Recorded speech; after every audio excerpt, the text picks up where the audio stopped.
Good evening. Thank you for joining us. I'm Rona Nahapwe together with Winnie Wiyinza Nakawuji for the sign language. This is Business Today, and tonight let's just get right into it. And beginning with the intra-East African trade, although the East African community is meant to offer a large market for trade, merchandise and services among member states, as the expanse extends beyond Indian Ocean and the Atlantic, a report by the Africa Development Bank indicates a meager 10% trade activity. Markets in the region, however, attribute this to a number of factors, including weak mechanisms, taxation, and other barriers for effectiveness. Pedson Mumbele has more of this report. The inter-trade within East African countries is below 10%, and that's according to Africa Development Bank. That simply means that the East African countries are not trading as expected. The same report indicates that there is a need for these East African member states to respect the treaties that were signed under the East African community. I think that the mechanism at the moment is extremely weak, and these things are now being solved politically.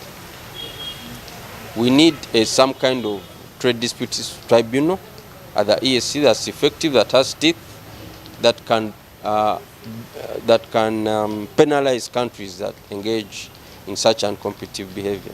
The overall African Development Bank report indicated that the East Africa's economic growth is projected to rise to 5.1% in 2023, up from 4.4% recorded in 2022. But will this be realized when the East African member states are still battling with the trade disputes, for example, Uganda, Kenya, and Southern Sudan? Now that Uganda is going to host the first East African Business Summit, we hope this will be addressed. In the very fact that East Africa is part of our program, the realization of the community, its growth, and perhaps its further integration, because even then, when we started off, we started just with the customs union and whatnot. We still think of deeper levels of unity, including monetary union, confederation, political, and others. So to us, it is very vital that linkages be established for the African, East African we really want. And therefore, when East Africans can come together and showcase something in concrete terms, which really indicates the beginning that we are having, is something to be proud of. Countries like South Sudan now and Kenya that have joined the community and are busy frustrating it through establishing non-tariff barriers, finding all kinds of flimsy excuses that maize has aflatoxins. Are they saying that the maize in South Uganda has more aflatoxins in maize than South Sudan? No.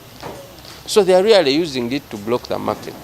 But they are not going to grow because at this moment they don't have the capacity to meet their own demand. Even Kenya that blocked our maize because of aflatoxin, when famine hit them, they were busy here buying maize from the gardens. So this kind of hypocrisy, in my view, ought to be addressed. In June 2023, 65 trucks transporting maize to Southern Sudan were impounded by the Southern Sudan National Bureau of Standards at the Nimuli-Elegu border post on allegations that the quality of some of the maize was compromised. Kenya as well banned the importation of poultry products, including chicken and eggs, from within and beyond East Africa, and yet the East African Community Treaty is about market lead within member states. So I think this kind of method is not good, because if you're not willing, if you want to protect your market, don't join a regional economic bloc. You stay alone. There are countries that have not joined and they are not closing or whatever. But if you sign up, then you have to respect, you have to respect the values of that community and the aspirations and objectives of that community. The EAC treaty is very clear. The integration is private sector-led integration, market-driven, and people-centered integration. Those are the two pillars of the treaty. Market-led or private sector-led integration, and people-centered, meaning people need to see the prosperity out of integration. Earlier this year, the East African Community Secretariat in Arusha, Tanzania, reported that the intra-East African Community trade had hit $10 billion.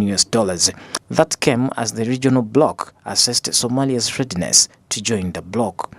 The report further indicated that the challenge is that the countries in the East African region are producing the same raw materials with no value addition and therefore holding back trade.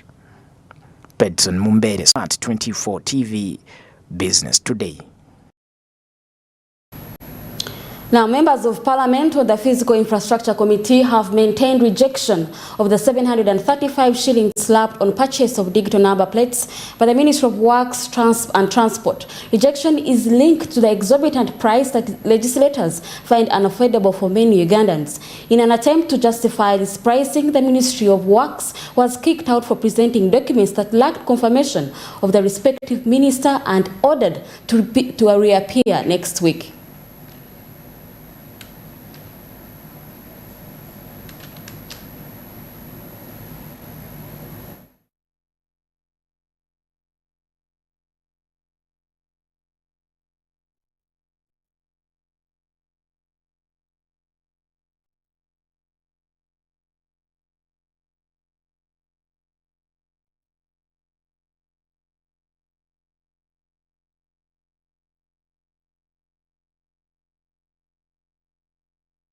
They have embarked on certification of hotels and tourism facilities.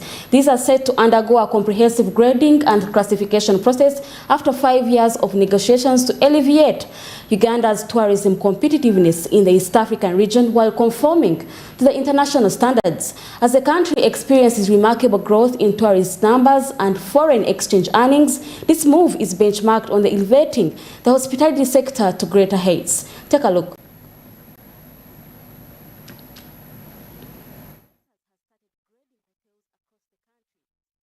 The first assessment in 5 years, international standards require ratings to be updated every 2 years, rendering previous hotel ratings invalid.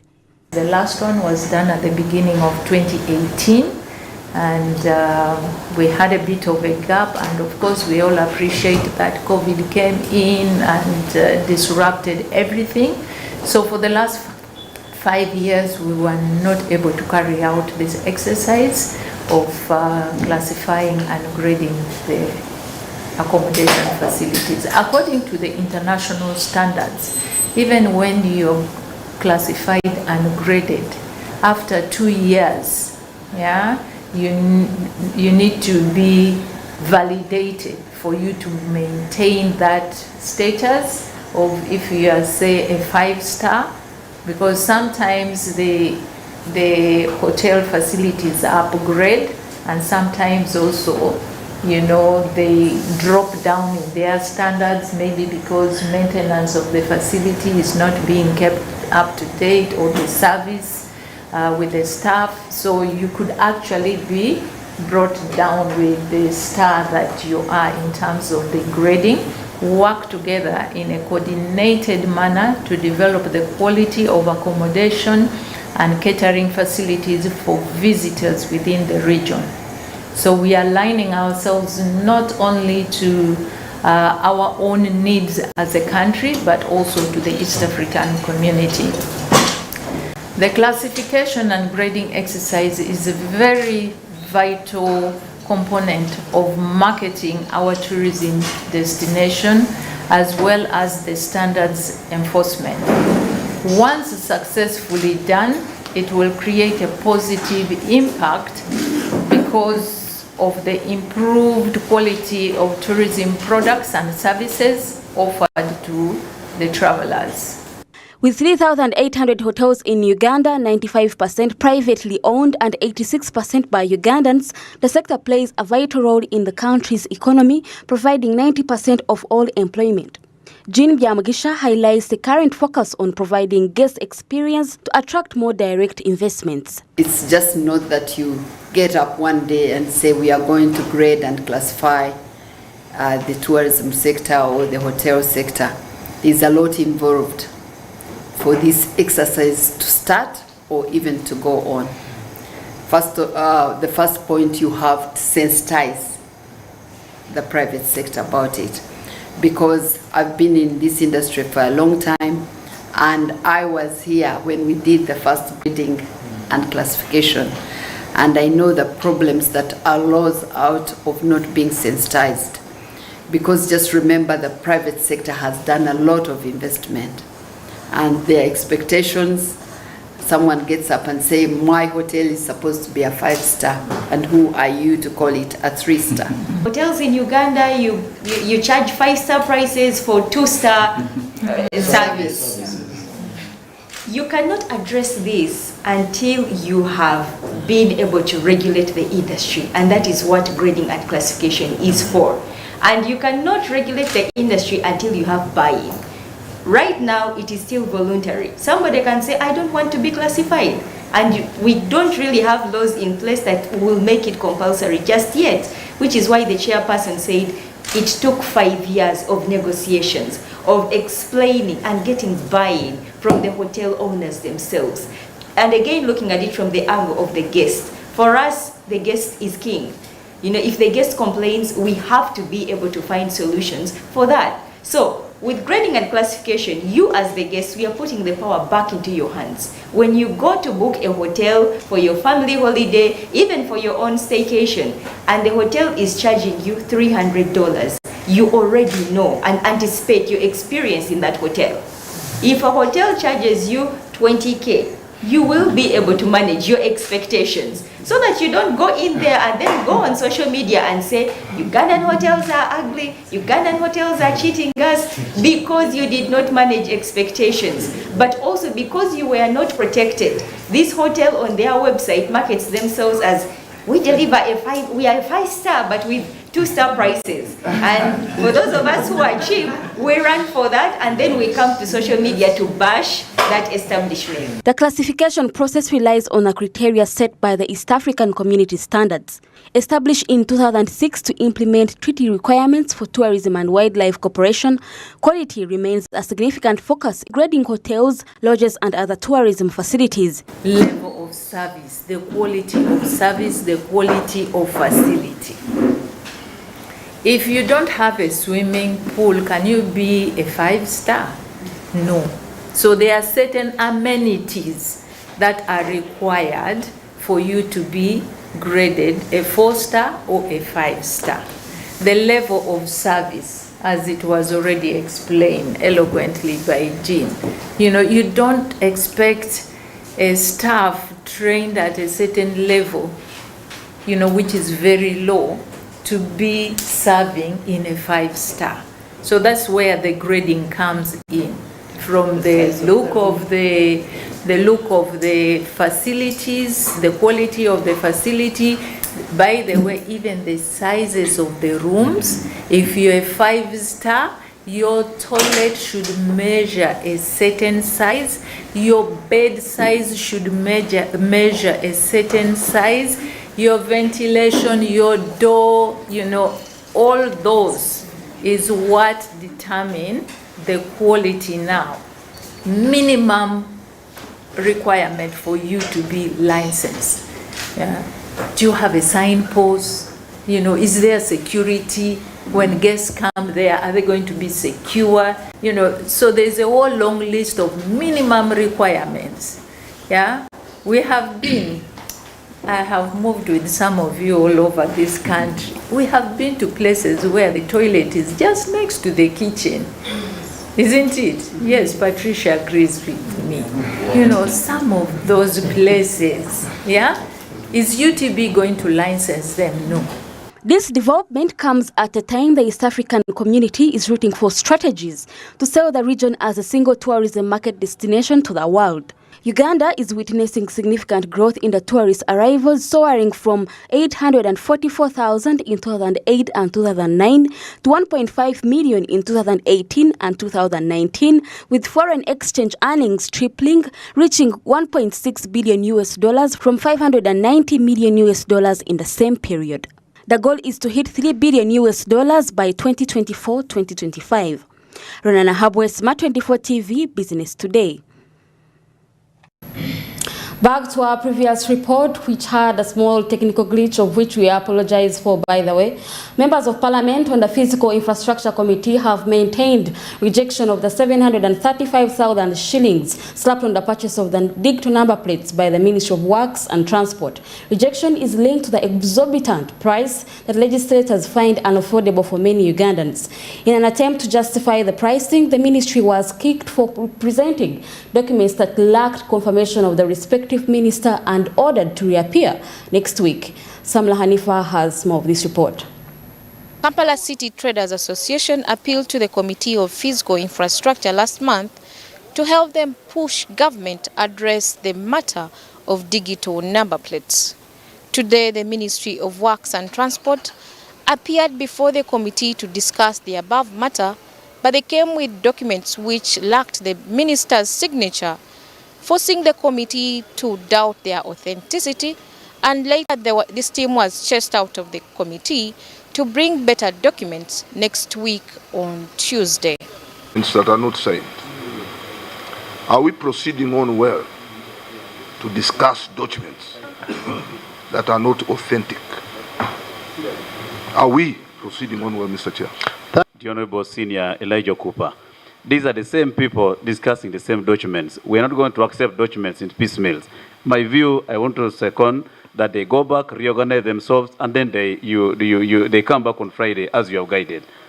They were not prepared at all. So we requested them to go back and try as much as possible to see if they can be professional but also present credible documents. So we have not dwelt into the real issues. We have told them to go back to prepare properly because most of the documents were not signed, were shabby, were not authentic. The proposed digital plate fee is 735,000 for both motorcycles and motor vehicles, from 125,000 for motorcycles and 135,000 for cars. Legislators have opposed this fee, calling it too exorbitant. The Minister of Works and Transport, on the other hand, has assured the committee that they, together with the Ministry of Security, will have another meeting to further discuss this amount. The current 137,000. When now you raise it to 714, 300, this is abnormal. It's quite abnormal that our people, particularly the border people, cannot manage. Neither can our people, even drivers like us, manage this. So it's something that I pray that this committee does not accept. We are specific in the Committee of Physical Infrastructure. Yes, the committee has said we go back and arrange ourselves. One, they are interested in knowing the procurement of the new equipments, the amount involved and how we shall do it. Then number two, about registration of number plates. We extended the period to 1st of November because we had not sensitized the public very well on how they would acquire these number plates, on how things will move. Then number two, you know, the contractors from Russia, due to the war there, they did not have enough time to bring in the raw materials used to manufacture these plates. But we are working around the clock to rectify these problems and sort it out. We had a petition from Kasita through the Committee of Physical Infrastructure of Parliament about the high prices at which Ugandans are going to acquire these number plates. We are going to look into it together with the Minister for Security. We see how best we can coordinate this. We see where are they basing to say this money is very high. Because even you see, sometime we get a shirt was costing at 10,000, now it's at 30,000. Fuel was at 2,000, it is now at 5,000. We shall look into it and we respond to their queries. Legislators have also requested government to bring a harmonized report on the digital number plates before implementation is done.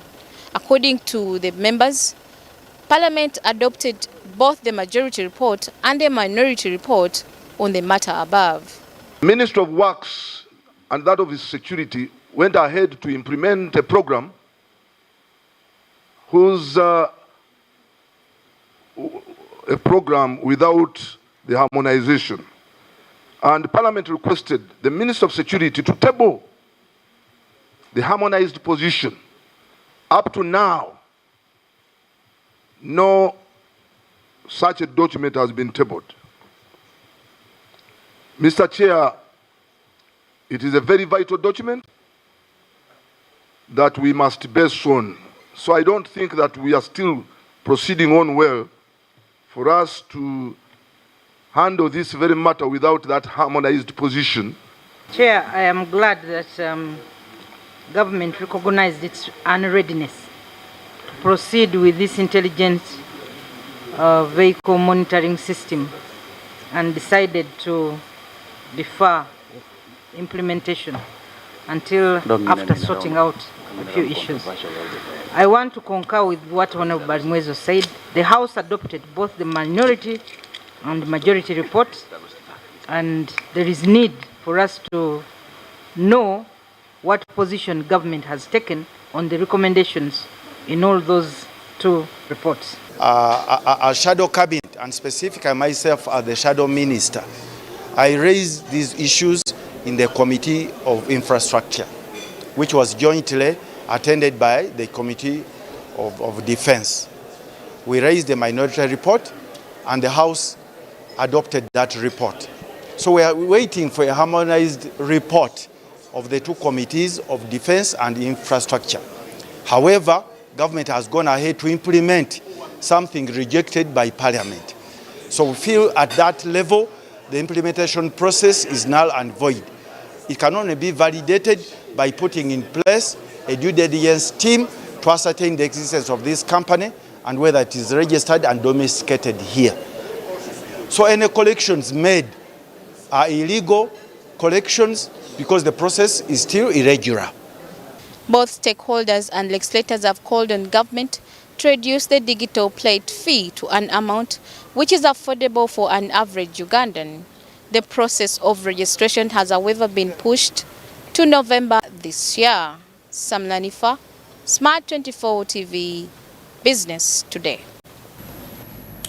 Still with Samla Hanifa, and as she brings us a report concerning compensation of cooperatives, volatile administration during the presidency of Obote and Idi Amin are linked to losses and seizure of assets of cooperative unions, with government having undertaken this initiative to compensate the Ministry of Trade and Industry. Cooperatives are having been tasked the Public Accounts Committee to account for over 40 billion shillings for the compensation of all cooperative unions settled in the year of 2021-2022 fiscal year. According to Auditor General's report, various non-performing cooperatives were considered as those approved by Parliament were left out. Take a look.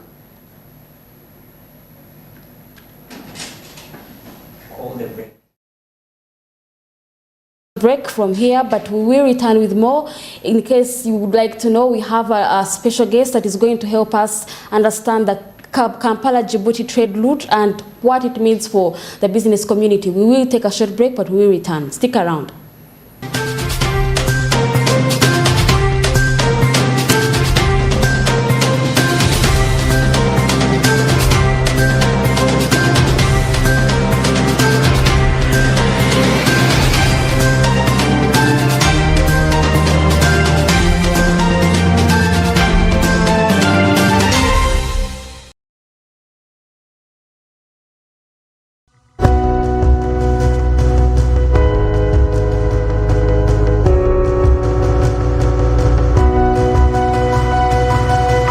Smart 24, driving business.